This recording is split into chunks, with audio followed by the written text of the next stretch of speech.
Znači, ajmo malo da uradimo nešto drugačije. Da imamo čisto objektiv, valjda jeste. Malo ću da pričam. Evo ovako. Ovdje imamo onako već se planina ogulila. Kačamak je danas. Evo uživo idemo, znači vožnjica. Idemo. Malo je sneg zeznut za vožnju. Hajde probamo šumicu malo. Baš teško, ali ne veze. Znači, ovo izgleda kada uživo aj malo. I to nije loše, nije loše. Sutra će se voziti pošto idemo, cepa. Idemo besplatno vožnje, što bi rekli free ride. Yeah. Znači, nalazimo se na Milka planini, nema nikoga, samo za nas bogataše.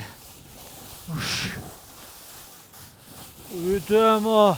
Pa ne bre, najjači sam, kako kidam, brate. I ovaj truli sneg kidam. Aj mala, požuri!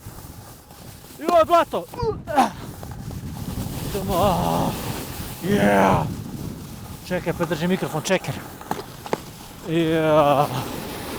To je to. Hvala na pažnji. Nastavimo uskoro dalje. Emisija ide. Ludo stanje.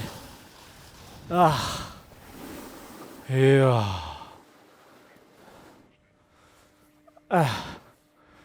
To je to. Dobro, uključio sam snimanje. Dobro. Snimanje je uključeno. Jedan lep dan, u stvari drugi dan. Nije radila gondola, vidjet ćemo da li će da refundiraju ipak da 4000 dinara taksi gore, 4 dole, naš 8000. To je ceo dan ski pas. Nego mala, kako ide? Eto, crklo dete, trenira sa profesionalnim instruktorom. To je to. Šta da kažem, više osim, gledajte, ne znam i teram, budite zdravi, ne psujte, ne drogirajte se, ne opijajte se, poštujte roditelje. Idemo dalje, jako, usinalko. Ćao!